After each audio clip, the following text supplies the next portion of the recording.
আসসালামু আলাইকুম সকল প্রবাসী ভাইদের শুভ সন্ধ্যা। আজকের এই ভিডিওতে আরও কিছু গুরুত্বপূর্ণ বিষয় ছানাতুরিয়া 2020-এর নতুন কিছু ইনফরমেশন যেটা আপনাদের মাঝে আমি এখন উপস্থাপন করব।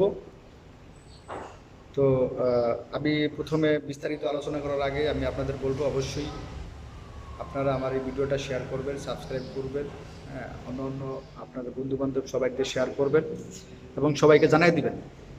কারণ দেখা যায় আমার এই ভিডিওটার এই একটা কথার কারণে হয়তো বা অনেকের কিছু উপকারে আসতে পারে, কোনো পরিবর্তন আসতে পারে।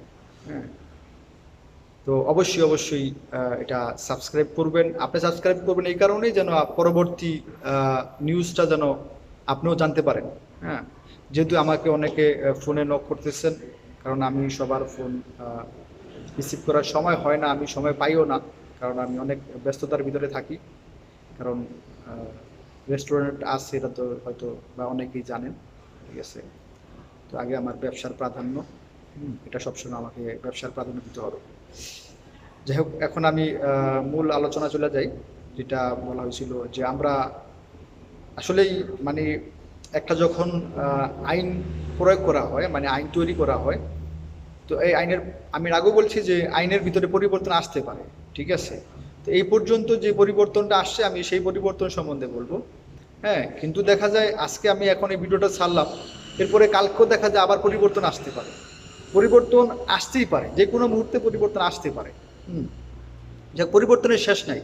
কারণ এখন আমরা যে যদি ফলো করি সানাতরিয়া 2020, যে সানাতরিয়া যেটা আমরা বলি, হ্যাঁ, তো এই সানাতরিয়া 2020-এর যেই পরিবর্তনটা যে আসলো এতটুকু পর্যন্ত যতটুকু আসছে, হ্যাঁ, কেন আসছে? হ্যাঁ, কারণ সানাতরিয়া 2020-এর ভিতরে আপনার বলা হয়েছিল যে 2,20,000 লোককে অবৈধ থেকে বৈধভাবে মানে মানে টেম্পোরালি বৈধ থেকে আর কি স্থায়ীভাবে আর কি বৈধতা করবে।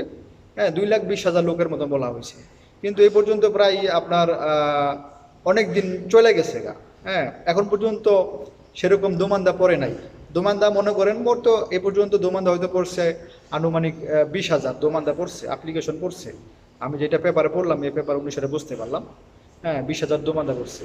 হয়তো সামনে দেখা যায় দোমান্দা আরও বাড়তেও পারে বা কমতেও পারে। আর দোমান্দা যখন কমবে তখনই তাদের চিন্তা হবে কেন এত কম দোমান্দা পড়ে, তখন দেখা যায় জিনিসটা আরেকটু ইজি করতে পারে। হ্যাঁ, অতএব পরিবর্তন আসতে পারে। এখন আমরা আশা করি দিনকে দিন শুধু পরিবর্তনই আসবে। যে পরিবর্তনটা এখন যেটা আমরা এ পর্যন্ত জানতে পারলাম যে একটা সন্দেহ ছিল যে আপনার যারা আজিল পলিতি করে এখন আশ্রয় নিয়েছে তারা কি এই দোমান্দাটা করতে পারবে কিনা। তো এটা আমরা ক্লিয়ার হতে পারলাম যে হ্যাঁ, তারা দোমান্দা করতে পারবে। তারা দোমান্দা করতে পারবে, সেটা আপনার নর্মালি করতে পারবে। কোনো আপনার আজিল পলিতিক যেই রিকোয়েস্টটা করছেন অথবা যে আপিল করছেন, এই আপিল কোনোটাই আপনার বাদ দেওয়া লাগবে না, মানে প্রত্যাখ্যান করা লাগবে না। লাগবে না সেটা বড় কথা না, আপনার প্রত্যাখ্যান করতে পারবেনই না। হ্যাঁ, পারবেনই না এই কারণেই পারবেন না, ল আপনার নাই, আইনে আপনার অনুমতি দেয় না। হ্যাঁ, প্রত্যাখ্যান করতে পারবেন কখন? যখন আপনি দেশে বৈধতা নেবেন। হ্যাঁ, বৈধতা নেওয়ার পরে আপনি প্রত্যাখ্যান করতে পারবেন। কারণ এখন যদি আপনি প্রত্যাখ্যান করেন আজিল পলিতে, তাহলে তো আপনি অবৈধ হয়ে গেলেন। আপনার যে কোনো আরেকটা আদার সাইট দেখাইতে হবে যে আপনি এই দেশে বৈধভাবে অবস্থান করতেছেন। এখন আপনি ট্রাইব্যুনালে আপনি যে আপিল করছেন, আপিলকে আপনি রিনুনচারে করলেন, ঠিক আছে, কিন্তু রিনুনচারে করতে হলে আপনাকে দেখাইতে হবে যে আপনি অন্য কোনো ওয়েতেই এখানেই বৈধভাবে বসবাস করতেছেন বা করবেন। হ্যাঁ, তো যদি আপনার এরকম না থাকে, ঠিক আছে, আরেকটা পজিশন, তাহলে আপনি পারবেন না। সানাদরিয়া যদি আপনি বলেন যে হ্যাঁ আমি সানাদরিয়া দেখাই, আমি এখানে বৈধভাবে থাকবো, কিন্তু সেটা আপনি হওয়ার পরে যদি আপনি সানাতরিয়া, তো এটা আপনার দোমান্দা করবেন, এরপর এটা অনেক ভেরিফাই হবে। হ্যাঁ, তারা দেখবে যে আপনার অগ্রাধিকার আছে কিনা, আপনার মালিকের অগ্রাধিকার আছে কিনা, আপনি কি দেশে ভালোভাবেই ছিলেন কিনা, আপনার সমস্ত ব্যাকগ্রাউন্ড তারা দেখবে, ফলো করবে। তারপর যদি তখন যারা ওকে দিবেন যে হ্যাঁ তুমি এই সানাতরিয়ায় অংশ মানে কাগজ পাবে, ঠিক আছে, মানে ওয়ার্ক পারমিট, কাজের পারমিট, পেরমেসিদি সৌজন্য পেরমতি বলাবরও, হ্যাঁ পাবেন। তখন আপনি বুঝতে পারলেন যে না, হ্যাঁ আমি দেশে বৈধ আছি, তখন আপনি ইচ্ছা করলে রিনুনচারে করতে পারবেন, কিন্তু রিনুনচারে না করলেও পারবেন। কারণ যদি আপনার কখনো ট্রাইব্যুনাল থেকে পজিটিভ দেয় আপনার কোন ক্যাটাগরি দিলে, সেটা হইতে পারে যেমন আপনাকে আরও ভালো ধরনের সুবিধাজনক একটা পজিটিভ দিতে পারে, যেটা আপনার লাভ ও সৌজনের ভিতরে নাই, কিন্তু ওইটার ভিতরে এর সাথে আরও বেশি বেশি সুবিধা আছে। হ্যাঁ, সেক্ষেত্রে ওটা আপনার জন্য বেটার হতে পারে। যাই হোক, আপনি যারা যে যেটা ভালো মনে করেন, যেটা বেটার মনে করেন সেটাই রাখবেন। তবে এই মুহূর্তে আপনারা রিনুনচারে করতে পারবেন না, ঠিক আছে, কোনোভাবেই সেটা ওয়ে নাই। হ্যাঁ, রিনুনচারে করতে পারবেন যদি আপনি এখন রিকোয়েস্টার যদি আপনার আপিল করছেন, হ্যাঁ আপিল করে যদি আপনি এখন এটা রিনুনচারে করেন, তাহলে হয়তো বা দেখাইতে হইব ইটালির ভিতরে কোথাও একটা বৈধভাবে আসেন, অথবা আপনি বলতে হবে যে আমি তোমার দেশে থাকবো না, আমি চলে যাব আমি আর দেশে, ঠিক আছে, আমি এটা প্রত্যাখ্যান করে চলে গেলাম না, ঠিক আছে। এই দুইটা ওয়েতেই, ঠিক আছে, আপনি এখানে রিনুনচারে করতে পারবেন। যাই হোক, অতএব আপনারা এখানে যে ল সানাতরি অবশ্যই আপনারা অ্যাপ্লাই দোমান্দা করতে পারবেন। তবে আমি মনে করি যে আপনার হয়তো আরেকটু ওয়েট করলে হয়তো ভালো হইতে পারে।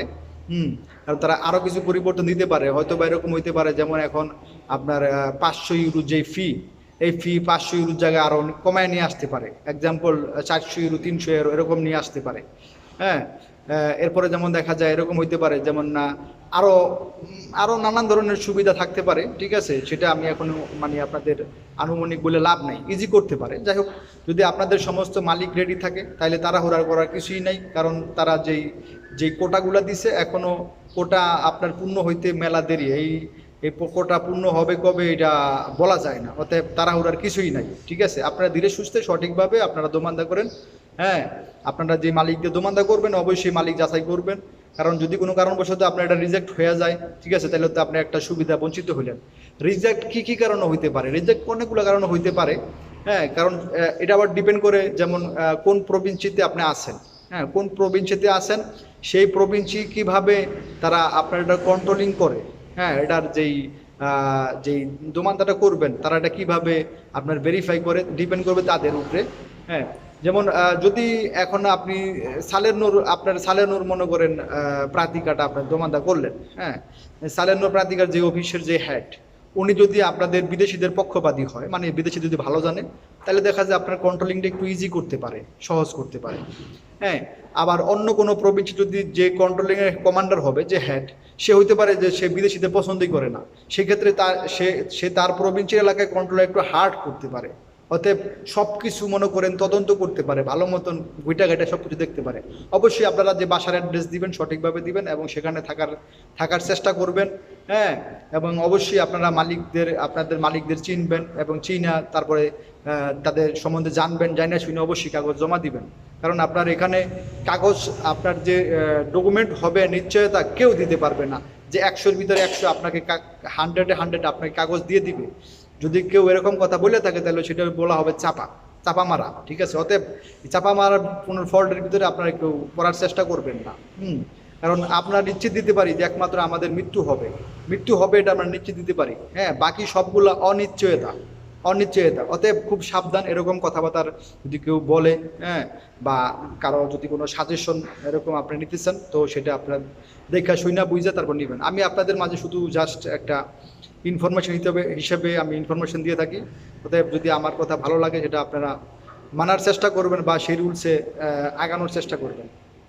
যাই হোক, যেহেতু আরেকটা গুরুত্বপূর্ণ যেটা আলোচনা সেটা হলো যে অনেক ভাইয়েরা এখনও দেখছি যে অনেকে কমিশন দিচ্ছেন, আমাকে অনেকেই নক করতেছেন কিভাবে রেজাল্টটা উঠানো যায়। হ্যাঁ, রেজাল্টটা নিয়ে খুব তারা চিন্তিত যে রেজাল্টটা তারা জানার পরে তারা সানাতরিয়া ধরবে কি ধরবে না, এটা তারা একটা সিদ্ধান্তে আসবে। হ্যাঁ, যদি কেউ এই সময়ের ভিতরে জানতে পারেন, হ্যাঁ, যেহেতু 15 জুলাই পর্যন্ত আপনারা অ্যাপ্লাই করতে পারবেন, এই সময়ের ভিতরে যদি আপনি জানতে পারেন যে আপনার নেগেটিভ বা পজিটিভ, যদি পজিটিভ হয়ে যায় তাহলে আলহামদুলিল্লাহ, আর তো কোনো সমস্যাই নাই। যদি নেগেটিভ হয় তাদের ব্যাপারে আমি কি বলবো, হ্যাঁ, যারা এখন এই মুহূর্তে যে 15 জুলাই আগ পর্যন্ত যারা নেগেটিভ পাবেন, তাদেরকে অবশ্যই আমি বলবো আপনারা এই নেগেটিভের এগনেস্টে আপিল করবেন, ট্রাইব্যুনালে আপিল করবেন অবশ্যই। যদিও আপনি সানাতরিয়ার অ্যাপ্লাই করেন তারপরেও আপনি আপিল করবেন। এই কারণেই আপনি আপিল করবেন যে যদি সানাতরিয়া সমস্ত ভেরিফাই করার পরে আপনাকে সানাতরিয়া ওখান থেকে রিজেক্ট করে দেয়, অতএব আপনার সানাতরিয়ার মাধ্যমে আপনার কাগজ পাইতেছেন না, ঠিক আছে, কারণ আপনার কোনো প্রকার একটা ফল্ট পাইছে, সেটা যেই প্রকারেই হোক, তাহলে দেখা যায় আপনার পিছনে আর কোনো অপশন থাকলো না, যে আপনি তাহলে টোটালি একেবারেই অবৈধ হয়ে গেলেন না। আর যদি আপনি আপিল করেন, আপিল করলে অবশ্যই যদি সানাতরি আপনাকে ক্যান্সেল করে দেয়, আপনাকে রিজেক্ট করে দেয়, তাহলে আপনার ওই আপিলের মাধ্যমে আপনি এই দেশের বৈধতা পাইতে পারেন। অতএব আপনার একটা অপশন বেশি, আপনি একটা অপশনে আশাবাদী আছেন, অতএব আপনি কিছু আশা করতে পারেন। তো যদি এখন বলি তাহলে কি আমি সানাতরি অ্যাপ্লাই করতে পারবো, আবার আমি আপিলও করতে পারবো?